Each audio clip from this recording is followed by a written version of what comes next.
자, 우리 같이 읽도록 하겠습니다. 시작. 명절 끝날 곧 큰 날에 예수께서 서서 외쳐 이르시되 누구든지 목마르거든 내게로 와서 마시라. 나를 믿는 자는 성경의 이름과 같이 그 배에서 생수의 강이 흘러나오리라 하시니 이는 그를 믿는 자들이 받을 성령을 가리켜 말씀하신 것이라. 예수께서 아직 영광을 받지 않으셨으므로 성령이 아직 그들에게 계시지 아니하시더라. 아멘. 우리가 요한복음을 통해서 살펴보고 있는 바입니다. 핵심적인 내용은 예수라는 2000년 전에 있었던 그 한 인간이 메시아가 맞느냐, 그리스도가 맞느냐, 또는 진짜 신이 맞느냐, 유대인들이 그토록 대망하던 하나님의 아들이 맞느냐, 그리고 당시 근동에 있었던 그리스 로마 신화에 등장하는 수많은 신들은 다 가짜 신이고 예수가, 그리고 하나님이 진정한 유일한 신이 맞느냐, 그 당시에 가장 큰 이슈였고, 그 이후로 2000년 동안 오늘까지도, 오늘 우리에게도 굉장히 중요한 질문이 됩니다. 그리고 이 질문에 대한 대답, 그리고 그 대답에 대한 믿음에 따라서 우리의 영원한 운명이 결정되기 때문에 이 땅에서의 삶만 아니라 이 땅에서의 삶 이후, 그 이후의 세계를 결정하는 중요한 질문과 대답이 되기 때문에 우리는 이 질문에 대해서 깊이 묵상하지 않을 수가 없는 겁니다. 그래서 성경은 바로 이 질문에 대한 긴 답입니다. 그리고 한 줄로 요약하자면 예수가 그리스도다, 이 이야기를 하고 있는 것이죠. 그 예수가 그리스도라는 것을 믿을 때에 우리는 하나님의 나라에 영원히 살 수 있다, 이것을 성경에서 말하고 있고, 그 중에 특히 요한복음은 예수님께서 직접 당신의 백성들을 찾아오셔서 수많은 이적과 기적을 통해서도 드러내시지만 유대인들, 특히 자기 백성들과의 대화와 논쟁을 통해서 예수가 그리스도이심을 설득하고 있는 복음서, 그것이 바로 요한복음이다, 이 말씀을 지금까지 해왔습니다. 또 한번 읽어볼까요? 오늘 본문 37절에서 39절 어떻게 말씀하셨는지 다시 한번 읽도록 하겠습니다. 시작. 명절 끝날 곧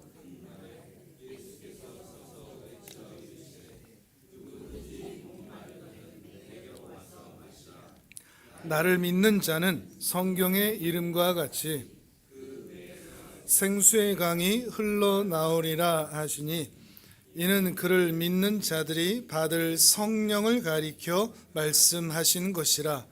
예수께서 아직 영광을 받지 않으셨으므로 성령이 아직 그들에게 계시지 아니하시더라. 아멘. 나를 믿는 자는 성경의 이름과 같이 그 배에서 생수의 강이 흘러나올 것이다. 이것은 그 안에 배에 복수가 찬다, 이런 말들이 전혀 아니라고 그랬죠. 인간이 가질 수밖에 없는 본성적인 목마름, 공허함, 외로움, 두려움, 불안, 염려, 걱정, 이 본질적이고 근본적인 이 문제와 그 공허함들이 예수를 믿을 때 해결이 된다, 이 말씀을 하고 있습니다. 그리고 예수를 믿어 그것이 해결되었다면 예수가 그리스도인 것이, 예수가 메시아인 것이 옳다, 맞다, 이 말씀을 하고 있는 것이죠. 단지 여기서 물을 얘기하는 것은 만민중앙교회인가요? 무한 단물 마시면 막 생수여서 영원한 생명을 얻는다, 이런 물을 마시는 이야기가 아니라 무엇에 대한 얘기라고 말하고 있죠? 예수님께서 성령이다 얘기를 하고 있습니다. 독특하죠? 예수 그리스도를 믿으면 성령이 그 안에 들어가 계신다, 이렇게 연결되기 때문이죠. 예수가 그리스도가 맞다면, 예수가 하나님이 맞다면 그 예수 그리스도를 믿음으로 그 각 사람 안에는 성령님이 들어가 계셔서 그 성령님으로 인하여 그 영혼이 되살아난다. 그 영혼의 목마름과 공허함과 인생의 모든 문제들이 예수 그리스도를 통하여 그 안에 계신 성령님을 통하여 해결이 된다. 근본적인 회복이 일어난다. 이 말을 하고 있는 것입니다. 이것이 일어난다면 예수가 그리스도다. 예수가 하나님이시다. 예수가 하나님의 아들이시다. 예수가 메시아다. 예수가 구원자다. 이렇게 말을 하고 있는 것이죠. 예수 그리스도를 통해서 성령이 임하게 되니까요. 성경에서 이 부분은 굉장히 중요한 의미를 갖습니다. 사복음서가 나오죠. 그 다음에 뭐 어떤 책이 나옵니까? 사복음서 이후에 신약 파노라마를 다 들으시는 걸로 이번 주에 아시겠죠? 사복음서 이후에 뭐가 나오죠? 사도행전이 나오죠. 마태, 마가, 누가, 요한, 사도행전. 다들 알고 계신다는 듯이 고개를 끄덕이는데 정말 아시는지는 모르겠지만 왜 사도행전이 나올까요? 예수 그리스도의 죽음과 부활 이후에 왜 사도행전이 이어져야만 할까요? 예수 그리스도의 죽음과 부활이 누구를 이 땅으로 모셔오는 일이 되는 거죠? 성령 하나님이 이 땅에 임하시는 것이 되기 때문에 그렇습니다. 사람이 누가 나오냐 이게 핵심이 아니라 예수 그리스도의 죽음과 부활이 매개가 되어서 이 땅에 성령 하나님이 오시기 때문입니다. 성령 하나님이 임하신다. 성령 하나님이 오신다. 의외죠. 그러면 안 계신 적도 있었단 말인가? 이런 질문이 나오기 때문이죠. 자, 성경을 한번 찾아보겠습니다. 창세기 6장으로 가봅니다. 창세기 6장. 우리는 성령 강림을 너무나 단순하게 생각하는 경향이 있는데 왔나 보다. 근데 그렇지가 않은 것입니다. 단순한 사건이 아닙니다. 창세기 6장 1절에서 3절입니다.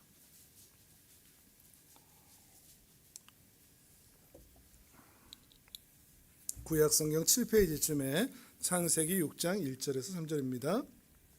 성경을 찾으셔야 됩니다. 자, 같이 읽겠습니다. 시작. 사람이 땅 위에 번성하기 시작할 때에 그들에게서 딸들이 나니 하나님의 아들들이 사람의 딸들의 아름다움을 보고 자기들이 좋아하는 모든 여자를 아내로 삼는지라. 여호와께서 이르시되 나의 영이 영원히 사람과 함께하지 아니하리니 이는 그들이 육신이 됨이라. 그러나 그들의 날은 120년이 되리라 하시니라. 아멘. 창세기는 참 난해한 구절들이 많습니다. 특히 2절. 하나님의 아들들이 사람의 딸들의 아름다움을 보고 그들을 아내로 삼았다. 지금도 이게 정확하게 하나님의 아들들이 누구고 사람의 딸들이 누구냐 하는 것이 정확하게 해석이 되어 있지가 않습니다. 우리는 단순하게 셋의 후손들과 가인의 후손들의 결혼 이렇게 생각하기도 하지만 또 여러 가지 측면들이 있거든요. 그러니까 하나님의 아들들이라는 것이 영적인 세계에 있는 자들이 사람의 딸들, 이 땅의 사람의 딸들을 만나서 또 결혼하게 되는, 그래서 나중에 네피림이 생겨나게 되는, 뭐 이렇게 이야기하는 주장하는 경우도 있고 굉장히 많습니다. 근데 결론적으로 이것이 어떻게 되는가 하면 2절 지나서 3절을 보면 이러한 현상으로 인하여서 하나님의 영이 더 이상 사람과 함께하지 않는다 이렇게 되어 있습니다. 하나님의 영이 더 이상 이 세상에 관여하지 않는다는 거죠. 다르게 얘기하면, 오늘 사도행전식으로 얘기하면 하나님의 영이 세상을 떠나셨다 이런 얘기가 되는 겁니다. 사람들과 더 이상 함께하지 않는다. 그러면서 이제 사람들은 육신이 되고 그들에게 남아있는 시간은 120년 뿐인, 이제 그 이후로 노아의 홍수가 일어나게 되는 거죠. 또는 이 120년을 인간의 수명으로 제한시키는, 창세기 5장까지 보면 가장 오래 산 사람이 무드셀라 969세까지 살기도 했는데 이제 이 이후로는 인간의 수명이 120년 내외가 되는, 그리고 갈수록 수명이 줄어드는 이것을 얘기하고 있는 겁니다. 아무튼 나의 영이 더 이상 하나님이 사람들과 함께하지 않는다, 이런 충격적인 말씀을 하고 있는 것입니다. 인간의 죄악된 모습인 것이죠. 우리가 지난 주일에도 봤었지만 노아 시대의 인간의 죄악의 충격적인 모습은 단순히 죄의 충만함이 아니라고 했습니다. 먹고 마시고 장가들고 시집가는, 하나님을 자기 인생에서 제외시키고 자기가 원하는 삶, 자기가 원하는 욕구대로의 삶을 그대로 살 뿐인 세상, 이것이 바로 노아 시대의 악함이라고 했습니다. 후에 등장하는 11장에 등장하는 바벨탑 사건도 그렇습니다. 바벨탑 사건이 상징하는 것이 무엇일까요? 하나님을 거부하는 겁니다. 노아 시대처럼 홍수가 지나고 한참이 지난 시절이지만 그 시절에도 변함없이 홍수로 전부 다 쓸어버렸음에도 불구하고, 그래서 셋의 후손만 남아 있음에도 불구하고 여전히 하나님을 거부하는, 그리고 하나님의 심판도 거절하는, 더 나아가서 하늘을 향하여 화살을 쏘는 듯한, 그게 바로 바벨의 평원에 세운 탑입니다. 웅크린 짐승들이 하나님을 향하여 포효하는 모습, 그게 바벨 평원에 세운 탑을 통하여 하나님을 거부하는 모습으로 나타나고 있는 것이죠. 이러한 시절에 다시 홍수를 내지 않으시고 하나님은 어떻게 심판을 하시죠? 11장에서 보면 언어를 혼잡하게 하는 것으로 합니다. 언어를 혼잡하게 했다. 언어를 혼잡하게 했다는 말은 어떤 의미일까요? 단순히 언어의 기원, 언어의 다양성을 말하는 것이 아니라 더 이상은 사람이 하나 되지 못한다는 것을 의미합니다. 자, 언어가 다르니까 서로 소통이 되지를 않습니다. 그러니까 인류가 더 이상 한 공동체로 머물 수 없게 되는 거죠. 그래서 언어에 따라서 민족이 나눠지는 겁니다. 단순히 민족이 이렇게 생겨났구나 정도가 아니라 이제 이 세상이 더 이상은 하나의 공동체가 아니다, 이것을 말하고 있는 것입니다. 그래서 언어에 따라서 뿔뿔이 흩어졌던 것이죠. 자, 그런데 예수 그리스도의 죽음과 부활을 통해서 인류에 어떤 일이 생겨났다고요? 사도행전에서 보면 성령이 임하셨다고요. 떠나셨던, 인간의 죄악으로 인하여 떠나셨던 하나님의 영이 다시 임하신 겁니다. 다시는 너희와 함께하지 않겠다라고 하셨던 그 하나님의 말씀이 예수 그리스도의 곧 하나님의 죽음과 부활을 통해서, 죄의 능력을 이겨내는 그 일을 통해서 하나님의 영이 다시 임할 수 있게 되는, 그래서 하나님의 나라가 다시 임하는, 하나님의 나라가 다시 이 땅 가운데 스며 들어올 수 있게 되는 그 통로가 열렸다는 겁니다. 마치 새로운 차원이 시작되는 거죠. 단순히 성령님이 그때 오셨단다, 방언받았단다, 예언했단다, 막 이상한 일이 벌어졌단다, 이런 차원의 것이 아니라는 말이죠. 창세기 6장의 새로운 회복의 사건, 획기적인 사건이 바로 성령의 임함입니다. 그럼 성령이 오셔서 가장 먼저 하신 일은 뭘까요? 자, 이번엔 사도행전 2장을 찾아보겠습니다. 찾아보면 답이 나오겠죠? 사도행전 2장 1절부터 12절까지 읽어보겠습니다.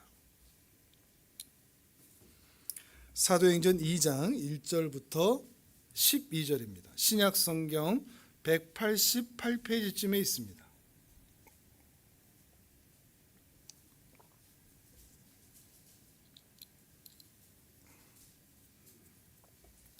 사도행전 2장 1절에서 12절.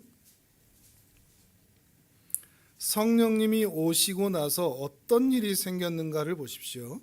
자, 같이 읽겠습니다. 1절부터 12절 시작.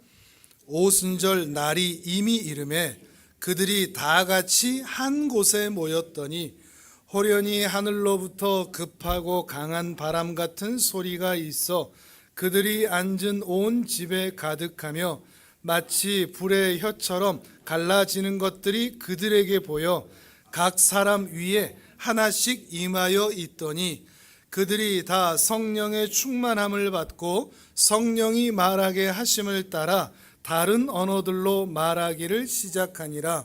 그때 경건한 유대인들이 천하 각국으로부터 와서 예루살렘에 머물러 있더니 이 소리가 나매 큰 무리가 모여 각각 자기의 방언으로 제자들이 말하는 것을 듣고 소동하여 다 놀라 신기하게 여겨 이르되 보라, 이 말하는 사람들이 다 갈릴리 사람이 아니냐? 우리가 우리 각 사람이 난 곳 방언으로 듣게 되는 것이 어찌 됨이냐?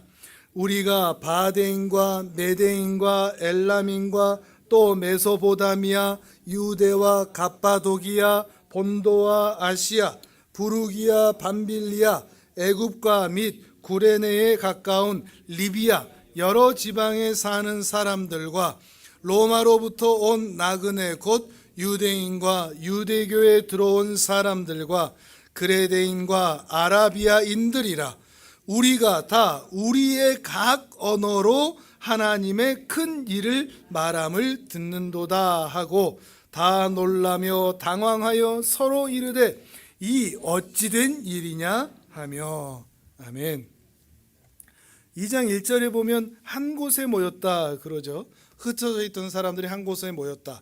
그리고 다른 나라 사람들도 한 곳에 모였다. 자, 바벨탑 사건과 정반대죠. 죄악이 흥왕할 때는 흩어집니다. 교회도 모이지를 않죠. 그런데 은혜가 임하는 곳에는 한 곳에 모입니다. 교회가 그래서 2장 후반절에 생겨나기 시작합니다. 교회는 한 곳으로 모이는, 공동체로 모이는 곳입니다. 이곳에서 어떤 일이 생겨났죠? 성령이 임했습니다. 특히 제자들에게 임했습니다. 제자들에게 임하니까 제자들이 어떤 행동을 했습니까? 방언을 했다고 얘기합니다. 방언을 했다. 여기서 방언을 했다는 말은 울랄라 알랄라 이러면서 이렇게 시끄럽게 소리내는 그런 은사적인 방언을 말하는 것이 아닙니다. 여기에서 보면 10절, 9절부터 보면 계속해서 나라들이 나열되고 있죠. 그 나라들의 말들, 그 나라들의 언어들을 말하기 시작했다는 겁니다.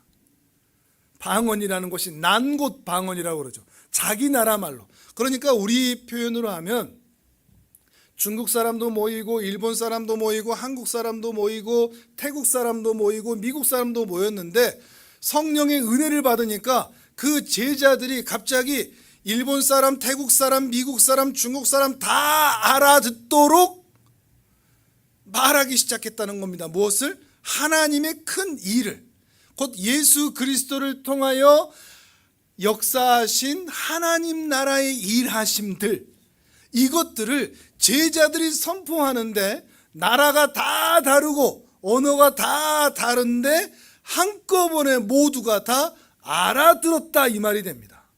이게 어떤 의미일까요? 정확하게 뭐의 반대 모습일까요?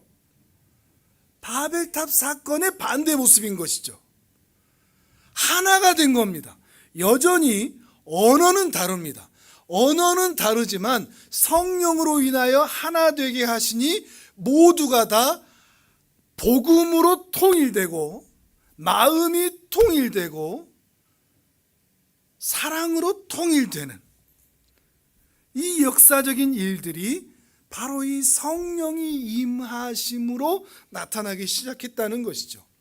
그러니까 성령이 임하셨다. 예수 그리스도의 죽음과 부활 이후에 성령이 임하셨다는 것은 단지 방언과 은사를 주기 위해서 또는 우리를 돕고 수호신처럼 이 땅에서 일하시기 위해서 오신 것이 아니라 죄악된 인류의 회복을 위하여 무너진 죄악된 그 참상을 다시 변화시키기 위하여 성령님이 임하여 실제적으로 일하기 시작했다라는 것을 말하고 있는 것이죠.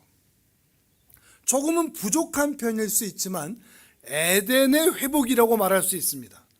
이러면 조금 와닿을까요?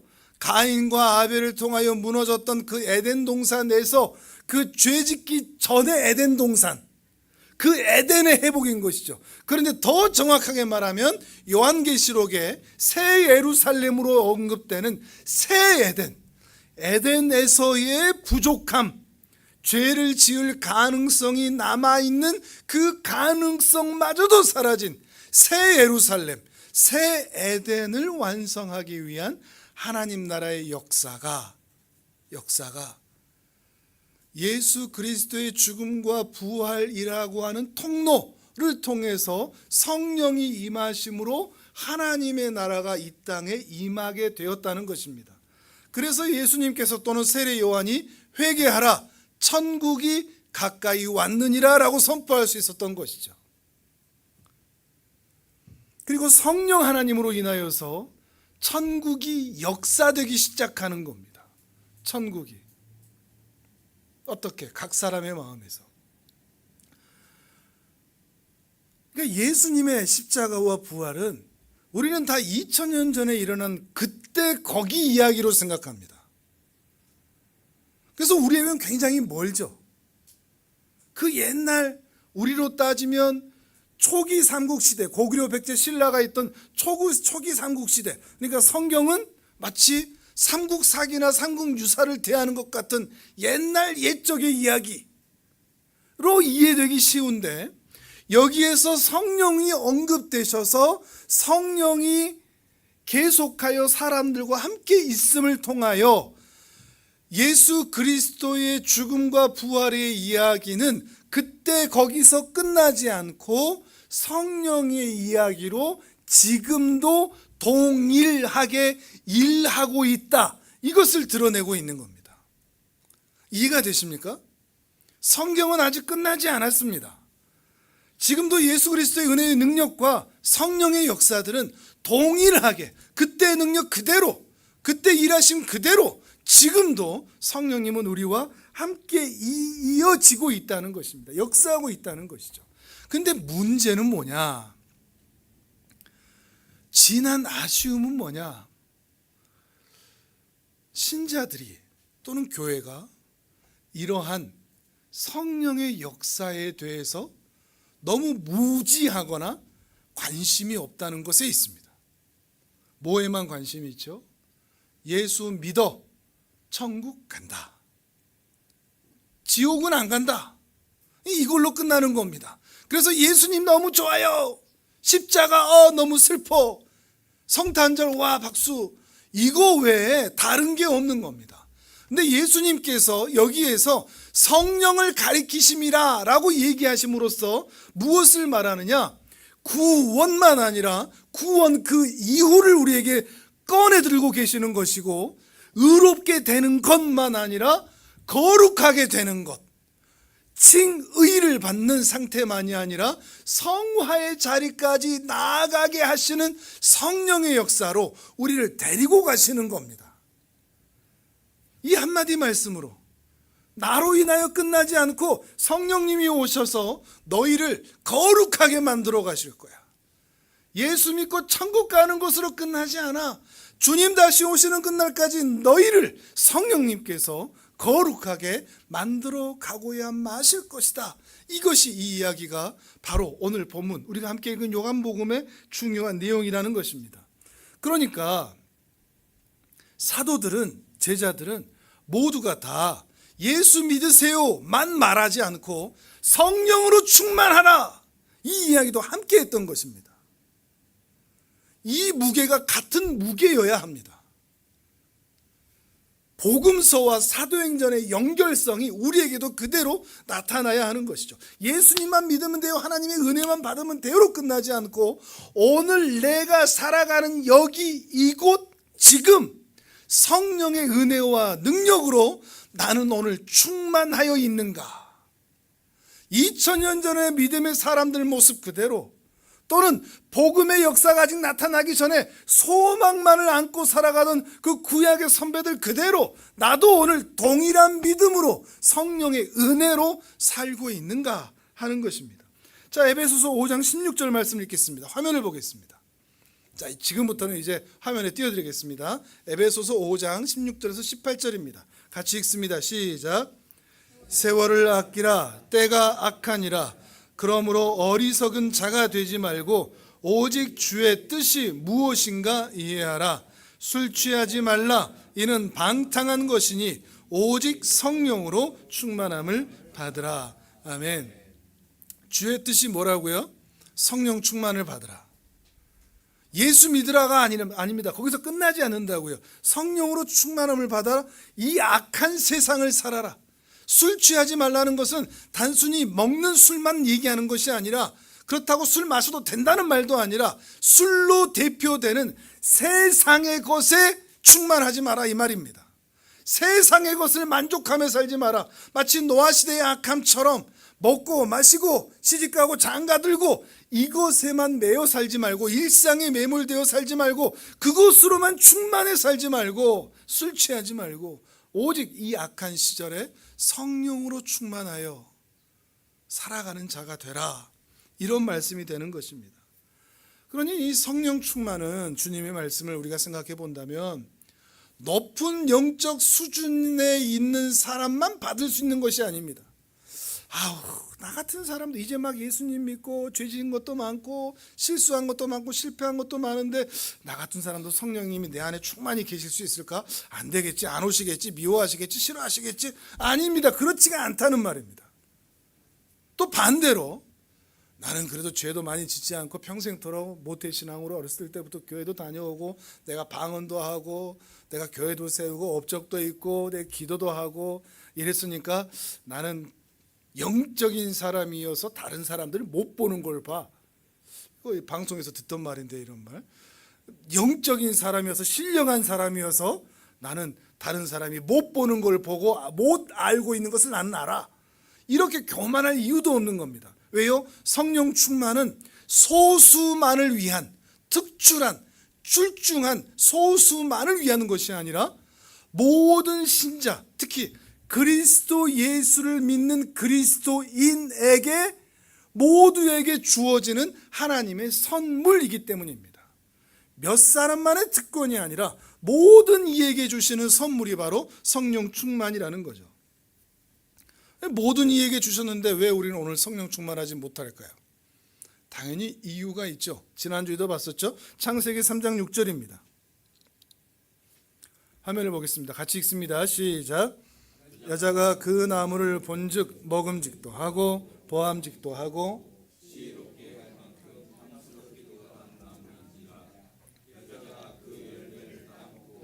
자기와 함께 있는 남편에게도 주매 그도 먹은지라. 아멘. 성령님이 우리 안에 계신데 왜 우리는 죄를 이기지 못하고 성령 충만하지 못하죠? 네, 죄 때문이죠.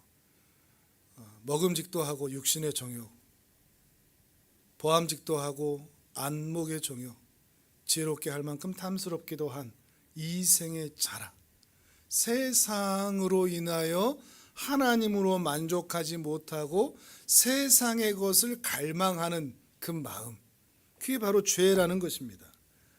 죄라는 것은 우리에게 너무 추상적인 개념인 것 같습니다. 내가 죄를 지었나 안 지었나 이런 개념조차도 없고, 내가 죄인된 본성을 가지고 있나 이런 개념조차도 그냥 이렇게 개념적으로, 추상적인 관념적으로 생각하는 것 같습니다.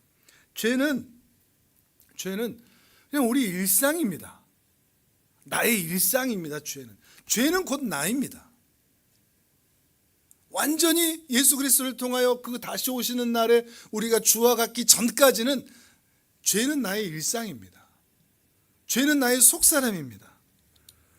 날마다 세상을 향하여 으르렁거리며 달려가기를 원하는 목줄 감겨진, 그래도 예수 안에 있으면 그래도 목줄이라도 감겨진, 세상으로 그런데 달려가고 싶은 그 본성을 가진 우리들입니다. 거기다가 목줄이라도 풀리면 그렇게 으르렁거리면서 세상을 향하여서 총알처럼 나아가죠. 그것이 술이든 돈이든 쾌락이든 음란함이든 도적질이든 세상에 대한 만족이든 세상에 대한 매몰됨이든 세상의 것만을 추구하고 그것으로 만족하는 것, 그것이 바로 우리의 본성이라는 것입니다. 우리는 우리보다 악한 사람들 참 많이 봅니다. 그리고 정죄하죠. 그런데 내가 왜 다른 사람보다 죄를 덜 지었는가? 나한테 그런 기회가 없어서 그랬을 수도 있습니다. 나한테 그런 용기가 없어서 나는 그런 죄를 못 지었을 수도 있습니다. 내가 다른 사람보다 착하고 내가 다른 사람보다 더 나아서 죄를 안 지은 게 아니라 그 사람보다 여건이 좀 나았고 그 사람보다 내가 용기가 더 없었고 그 사람보다 내가 돈이 더 있었고 환경이 괜찮았기 때문에 더 나았을 수도 있다는 것입니다. 우리가 더 괜찮은 사람이라고 생각해서는 안 된다는 것이죠. 우리는 죄인입니다. 일상이 죄 그 자체입니다. 그런데 그리스도인이 된 신자는 더 이상 세상의 것에 매몰되지 않고 세상의 것이 이 가슴에 충만해지기를 원하지 않는 새로운 본성을 갖게 됩니다. 나쁘게 표현하면 목줄이라고도 할 수 있겠죠. 하나님 안에 머물 수 있도록 주께서 붙잡으시는 그러한 본성이 우리 안에 생깁니다. 그래서 그런 죄악된 것을 멀리하고자 하는 그런 마음도 함께 생깁니다. 이제 이런 거 하면 안 되는데 성령님께서 우리 안에 계속 양심을 자극하시는 거죠. 그 죄를 가까이 하지 못하도록 분별하도록 하는 것이죠. 이건 악한 것이어서 하나님께서 기뻐하지 않으실 거야. 이런 생각이 함께 드는 것입니다. 그러니까 신자가 되면 그래서 조금 믿음이 생겨서 믿음의 원리들을 알기 시작하면 이 신앙생활하는 게 참 어렵다 하는 생각을 갖게 됩니다. 왜냐하면 두 마음이 함께 있으니까요. 죄인된 본성 그대로 세상으로 달려가고 싶은 내 욕구대로 살고 싶은 또 한편에는 하나님의 말씀대로 살고 싶은 육신의 욕망과 성령의 욕망이 날마다 욕망의 전쟁을 이 가슴팍에서 일으키거든요. 신앙생활 초반에는 교회 너무 좋다, 사람들도 좋고 나를 구원해 주실 때 너무 좋다 하지만 신앙이 성장해 갈수록 이 욕망의 싸움에서 헤어나오기가 쉽지 않은 거죠. 이 싸움에서 떠나는 사람들이 생겨나기 시작하는 겁니다. 우리 옆에 있던 사람들이 이 싸움에서 져서 그러면서 이 싸움에서 지면서 나타나는 그런 패배감도 경험하게 되죠. 나는 왜 이 모양일까? 옆에 있는 사람들은 예수 믿으면서 교회 잘 다니면서 또 빠지지도 않으면서 봉사도 하면서 참 열심히 하던데 열심히 기도도 하던데 나는 왜 기도도 못하고 봉사도 못하고 이랬다 저랬다 앞에 갔다 뒤에 갔다 올라갔다 내려갔다 기복도 심하고 왜 그럴까? 이런 패배감이 생기는 것입니다. 이 욕망의 전쟁에서 자주 패배하기 때문에 생겨나는 것이죠. 근데 더 큰 문제는 뭔가 하면 이러한 싸움이 있으면서도 마음 깊은 곳에서 난 이제 성령으로 충만하게 살 거야 라는 갈망은 없다는 겁니다. 이게 우리 솔직한 마음 아닙니까? 우리는 부자가 되고 싶습니다. 성공하고 싶죠. 자녀들이 훌륭하게 커졌으면 좋겠습니다. 사업도 잘 됐으면 좋겠습니다. 그런데 여러분, 이게 잘못됐다는 것은 아닌데 이런 마음도 분명히 있으면서도 그 마음만큼이나 성령으로 충만하고 싶다, 믿음의 삶을 살고 싶다, 이 욕구도 같은 수준으로 있습니까? 성공하고 싶은 만큼, 잘 살고 싶은 만큼 성령으로 충만하고 싶다, 믿음으로 살고 싶다, 이게 같이 있냐는 거죠. 같은 수준에, 아니 그 위에 있냐는 거죠. 대부분은 이런 겁니다. 이런 질문을 할 때 성령으로 충만하십니까? 성령으로 충만하고 싶습니까? 물어볼 때 예, 저는 성령으로 충만하고 싶습니다 라고 대답하는 분들은 그다지 없습니다. 결국 믿음의 말은 하는 것 같지만 결국 세상에 매몰되는 거죠. 성공하고 잘 살고 이 짧은 이 땅에서 길어봐야 100년 영원한 삶을 보지 못한 채 이 땅에서의 모습만을 바라보게 되더라는 것입니다. 그다지 관심이 없죠. 성령의 충만함에 그저 어떤 신비로운 체험 정도로만 생각하시는 것 같습니다. 성령 충만하면 방언을 받고 올랄라 열랄라 이렇게 하고 또 뒹굴고 쉐이커 이게 흔들고 방바닥 막 긁고 은사 받고 귀신 쫓아내고 이런 것들로만 생각해서 성령 충만을 부정적으로 생각하는 분들도 있습니다.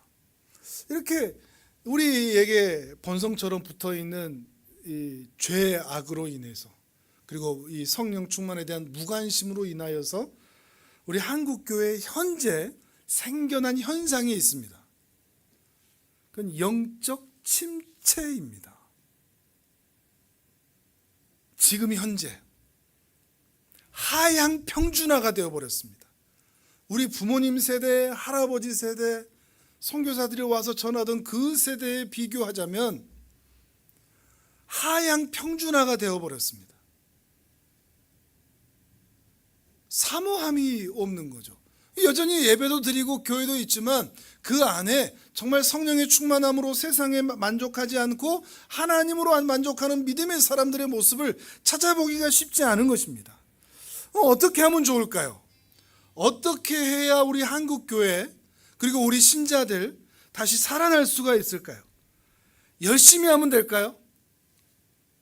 우리가 열심히 노력하면 될까요? 아니죠. 침체된 우리를 회복할 수 있는 것은 오직 성령님밖에 없습니다. 우리의 노력이 되는 것이 아니라는 것이죠. 성령이 우리 안에 계신다. 그리스도 예수를 믿으면 성령님이 우리 안에 계신다. 라는 것이 유일한 소망입니다. 성령 충만은 일단 놔두고 예수 그리스도를 믿는 자에게는 성령님이 반드시 계신다. 이게 우리에게 유일한 소망입니다.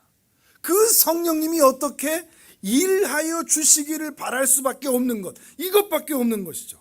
에베소서 2장 21절 22절입니다. 화면을 보겠습니다. 같이 읽습니다. 시작.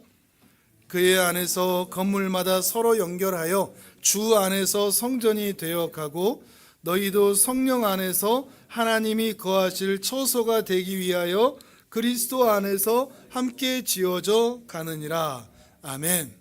성령 안에서 교회는 성도와 성도가 만나 건물이 서로 연결되듯 함께 지어져 간답니다. 누구를 통해서? 성령 안에서. 교회가 교회되는 것은 사람의 노력에 의하여서 만들어지는 것이 아닙니다. 특출한 신앙의 영웅에 의하여서 만들어지는 것도 아닙니다.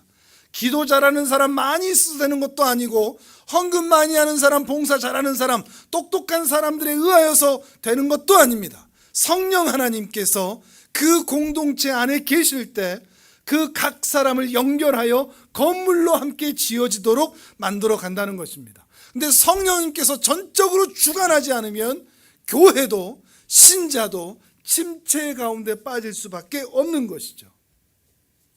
근데 우리 한국교회는 왜 침체되느냐? 이 침체가 왜 반복되느냐? 성령님만이 우리 교회를 살릴 수가 있는데 성령의 역사가 아닌 인간의 열심과 노력으로 자꾸 그 성령의 빈자리를 메꾸려고 하는 행사나 프로그램이나 교회 활성화 방안들, 소위 분위기를 띄울 수 있는 프로그램들, 이런 것들을 만들어서 우리 교회 으쌰으쌰 해보자. 그 프로그램들을 반복하면서 전도대 전도 행사 이런 것들을 하면서 우리 신앙 좋아, 스스로 만족하는, 나 전도했어, 특별 새벽 기도회, 이런 것들을 통해서 난 잠을 안 자고 새벽 기도 나갔어. 이걸 통해서 우리 교회 우와 특세 이렇게 많이 나오니 살아있다. 인간적인 행위로, 프로그램들로 띄우려고 하는 것입니다. 근데 이런 행사가 필요 없다는 말은 아닌데 이것들이 그냥 사람만 좋고 사람만 자기 만족한다면 분별하고 재조정할 필요가 있다는 것입니다. 특히 교회 안에 반 이슬람, 반 동성애 운동 비슷한 것들이 있죠. 저는 이것이 대표적이라고 생각합니다. 교회 안에 없는 세력들, 무슬림, 이슬람 교도들을 무슬림이라고 하는데 교회는 무슬림들이 없습니다. 반 이슬람 운동을 해도 교회 안에서 뭐라 할 사람이 있습니까? 없습니까? 없죠. 반 동성애자들은 교회로 오지를 않습니다. 있더라도 숨기죠. 그러니까 없는 세력들, 가상의 세력을 교회 안에 만들어서 으쌰으쌰 할 거를 만들어 놓는 겁니다. 정말 교회 안에 있는 간음하고 세습하고 또 헌금을 유용하고 이런 것들에 대한 자정운동은 하지 않습니다. 교회가. 왜냐하면 거기에 걸린 사람들이 무지하게 많거든요. 건물 세입자들을 폭리치하고 장사하고 그렇게 하는 사람들, 그거에 대한 자정운동을 하지 않습니다. 교회 안에 너무 많으니까. 그러니까 그런 없는 세력들을 만드는 겁니다. 반이슬람, 반동성애. 그래서 성도들에게 그걸 주입하는 겁니다. 이것을 가르치고 이것을 소리쳐야 신앙이 좋은 거라고. 교회는 동성애하면 안 되지. 교회는 무슬림, 이슬람, 할랄 음식 이런 거 당연히 안 되지. 이래야 신앙이 좋은 거라고 성도들도 착각하게 만드는 것입니다. 그래서 교회 분위기를 띄우는 거죠. 우리 교회는 동성애를 반대하고 이슬람을 반대. 이걸 제가 찬성하자는 의미가 아닙니다. 이거를 끄집어 들여온 사람들의 의도를 보라는 것입니다. 교회가 무엇인지를 목사들조차도 모르기 때문이죠. 처참하게도. 성령의 은혜로 사모하여 교회를 활성화하고자 하는 그러한 것이 어떤 의미인지조차도 모르고 어떻게든 사람들을 독려하고 다독이기 위해서 그런 프로그램들을 자꾸 만드는 겁니다. 요즘은 뭐가 만들어지죠? 정치적 프레임이죠. 정치 프레임과 신앙 프레임이 엮여져서 종북, 신앙인이 어떻게 종북몰이를 하냐, 공산주의를 어떻게 받아들이냐. 그러면서 더 심하게 했다가는 또 윤석열, 김건희 나올 것 같다니까 여기까지만 이미 말을 했는데요. 이런 것들은 무속에 쫓아가도 아무 말도 못하면서 그냥 개인의 신앙을 유지하고 교회 조직을 유지하고 교회 재정을 마련하기 위해서 이런 프로그램들을 만들고 있다는 것입니다. 목사들이 진짜 나쁩니다. 돈 버는 수법을 아는 거거든요. 교회에서 헌금을 모집하는 수법을 아는 겁니다. 절기 헌금도 마찬가지고요. 그런 헌금들, 건축 헌금 다 마찬가지입니다. 저도 목사지만 여러분, 목사의 검은 속내를 늘 확인하셔도, 우리 교회도 마찬가지입니다. 제가 혹시라도 성도 한 사람 한 사람 그루밍 시켜서 야야야 헌금해, 헌금하면 복 받아, 이런 말을 하거든. 또 여러분을 으쌰으쌰 하면서 뭐 좀 해봅시다 뭐 이렇게 하거든. 여러분, 저를 여기서 끄집어 내리셔도 괜찮습니다. 그래야 저도 살고 여러분도 사는 거니까요. 근데 우리 한국교회는 이런 자정 능력이 사라지고 있는 현실이라는 것이죠. 이런 현상을 에레미야 선지자는 이렇게 지적을 합니다. 에레미야서 2장 13절입니다. 화면을 보겠습니다. 같이 읽습니다. 시작. 내 백성이 두 가지 악을 행하였나니 곧 그들이 생수의 근원되는 나를 버린 것과 스스로 웅덩이를 판 것인데 그것은 그 물을 가두지 못할 터진 웅덩이들이니라. 아멘. 생수의 근원 되시는 하나님을 버렸다. 한국교회의 모습. 또 제가 이렇게 판단할 위치에 있는 사람도 아니지만 우리 주변의 모습, 이렇게 표현하면 좀 더 낫겠습니다. 또는 우리 자신의 모습. 생수의 근원 되신 하나님을 버리고 세상에 매몰되어서만 사는, 그리고 웅덩이도 팝니다. 스스로 웅덩이를 파는데 거기다가 이 생수를 담을 수 있을 것이라고 생각합니다. 이건 마치 교회 같습니다. 근데 터진 웅덩이입니다. 밑 빠진 독이죠. 하나님의 성령을, 하나님의 은혜를 담을 수가 없는 교회들, 터진 웅덩이 같은. 그러니 교회가 교회답지 않고 신자답지 않은 것입니다. 이런 현상이 지속되어 있다 보니까 우리 신자들 안에 영적 침체가 지속되어 나타났다는 겁니다. 교회도 열심히 다니는데, 예배도 드리는데, 또 회개도 하는데, 하나님의 은혜를 구하기도 하는데, 회개함으로 나타나는 죄 사함의 은혜, 이거는 잘 모르는 겁니다. 내가 죄 사함을 받았다, 난 자유하다, 난 평안하다, 난 변화되고 있다, 이런 은혜가 없는 겁니다. 교회 생활이 별로 기쁘지가 않은 거죠. 영적 침체의 반복, 그리고 죄와 신앙에 있어서 패배의식의 반복이 나타나게 된다는 것입니다. 우리 한국교회 현실이 이렇고 우리 자신의 현실이 이렇다는 것을 여러분 혹시 인정하실 수 있겠습니까? 멀리 바라보지 말고 우리 자신, 성령 충만한가? 생수의 근원 되신 주님을 붙잡고 있는가? 근데 다시 오늘 본문으로 돌아와서, 오늘 말씀으로 돌아와서 침체된 우리의 영혼을 살릴 수 있는 것은 무엇뿐이라고요? 성령님이시라고요. 근데 그분이 내 안에 계시니까. 성령님은 신자 안에 계십니다. 신자가 아닌 자에게 성령님이 계시지는 않습니다. 신자에게는 계십니다. 신자의 모습이 어떠하든지 간에 그 신자 안에는 성령님이 항상 계셔서 그 성령님이 우리를 진리로 이끌어 가십니다. 그래서 우리의 양심을 자극하셔서 죄에서 멀어지도록 하십니다. 육신의 정욕과 안목의 정욕과 이생의 자랑을 조금씩 단번에는 되지 않더라도 시간이 걸리더라도 세월이 필요하더라도 우리로 그것을 미워하도록 만들어 가십니다. 그리고 하나님과 하늘의 거룩한 것들을 바라보도록 우리의 시선을 교정해 가십니다. 때로는 우리가 실수하더라도 견인해 가십니다. 견인차가 끌고 가듯이 우리를 견고하고 단단하게 인도하여서 반드시 은혜의 나라로 데려갈 수 있도록 주께서 우리를 붙잡아 가십니다. 우리를 도우십니다. 우리는 그분을 믿는 겁니다. 우리의 믿음은 성령님이 내 안에 계시다. 이것이 믿음인 것입니다. 잘해봐야지, 열심히 해봐야지, 노력해야지, 운수가 좋으면 되겠지, 어떻게 방법이 생기겠지가 아니라 내 안에 계시는 성령님이 나를 포기하지 않으신다. 이 믿음이 나를 바꾸는 겁니다. 이 믿음이 나를 단단하게 하는 것입니다. 이걸 믿는다면 내 미래는 더 이상 내 미래가 아닙니다. 왜요? 하나님이 이끌어 가시니까 하나님의 미래입니다. 내 인생은 더 이상 내 인생이 아니라 하나님의 인생입니다. 단지 하나님이 돕는 인생이 아니라 하나님이 주도하여 데리고 가시는 하나님의 인생입니다. 나는 내가 아니라, 나는 죄가 아니라 나는 하나님입니다.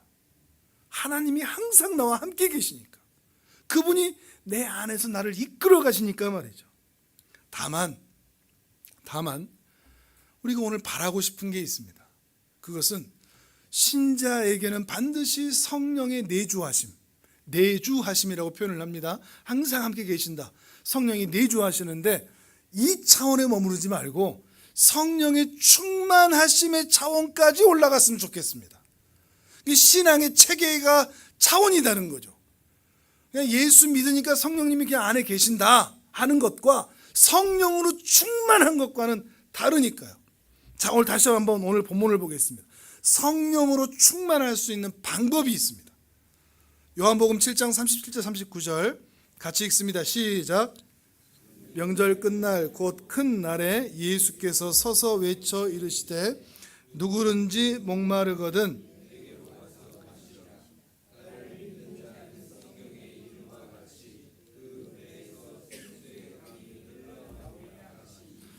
이는 그를 믿는 자들이 받을 성령을 가리켜 말씀하시는 것이라.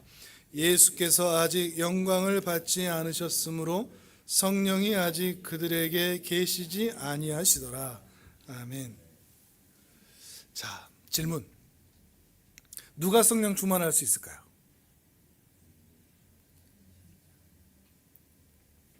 단어 한번 찍어 보실랍니까?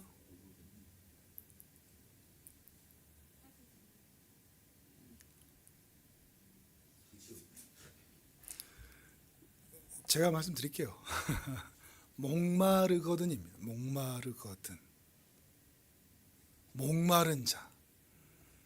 그러니까 실력 있는 자, 기도 많이 하는 자, 혈통이 좋은 자, 돈 많은 자, 헌신한 자, 출중한 자, 이런 자들이 아니라 목마른 자.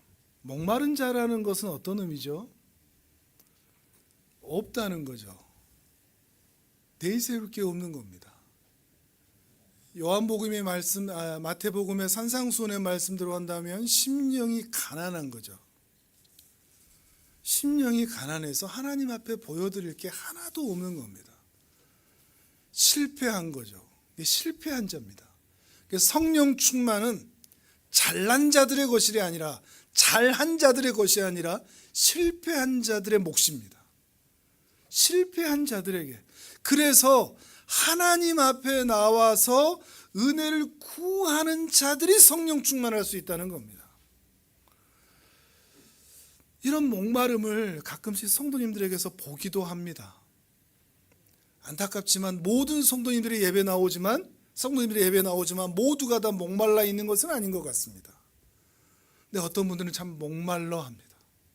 은혜를 받고 싶어서. 지금 한 분이 찬양하다가 가셨는데 어쩔 수 없이 일자리 땜빵을 하러 가야 됩니다. 근데 그 앞 10분이라도 20분이라도 있다가 가겠다 하고 왔다 갔습니다. 목마름이라고 저는 생각을 합니다. 타는 거죠. 단 몇 분이라도 주님 앞에 있고 싶다. 주님의 은혜가 없이 이 한 주를 보내고 싶지 않다. 그냥 습관처럼 교회에 나오고 습관처럼 봉사하는 게 아니라 일상에서 하나님의 은혜를 구하며 그 은혜로 인하여 내가 살 수밖에 없는 존재라는 것을 확인하기 때문에 주 앞에 나와 엎드릴 수밖에 없는 겁니다. 목마른 겁니다. 실패하고 부족하다는 것을 아는 겁니다. 그래서 주님 앞에 나와서 살려주세요, 도와주세요, 주님밖에 없어요. 자기 잘한 건 나요라는 사람이 아니라 도와주세요, 도와주세요. 수렁에 빠진 자처럼 사망의 음침한 골짜기를 다니는 것처럼 주의 목자 되심을 사모하여 주의 지팡이와 막대기를 그리워하는 자처럼 주 앞에 서는 자들, 그들만이 성령 충만할 수 있다는 이야기죠. 여러분에게 이 은혜가 있기를 바랍니다. 주 앞에 서는 은혜, 살려달라고 도와달라고 구할 수 있는 은혜, 예배의 자리에 달려 나올 수 있는 은혜, 하나님의 은혜로 인하여 그 가슴팍이 채워질 수 있는 은혜. 내 힘으로 살아보겠다고 하는 것이 아니라 하나님의 은혜로 살기를 소망하는 그 복된 은혜. 여러분, 그게 부흥입니다. 흔히 말하는 부흥은 바로 이 심령의 부흥입니다. 하나님으로 이 가슴팍이 채워진 것. 교회의 숫자가 많아지는 게 부흥이 아니라 한 사람 한 사람이 성령으로 충만하여 하나님의 은혜를 가슴팍에 담고 살아가는 것, 이게 바로 부흥입니다. 우리 교회 안에, 우리 성도님들 안에, 성도님들 가정 안에 이 복된 부흥이, 성령의 부흥이 일어나기를 주님의 이름으로 축복합니다. 아멘. 오늘 성찬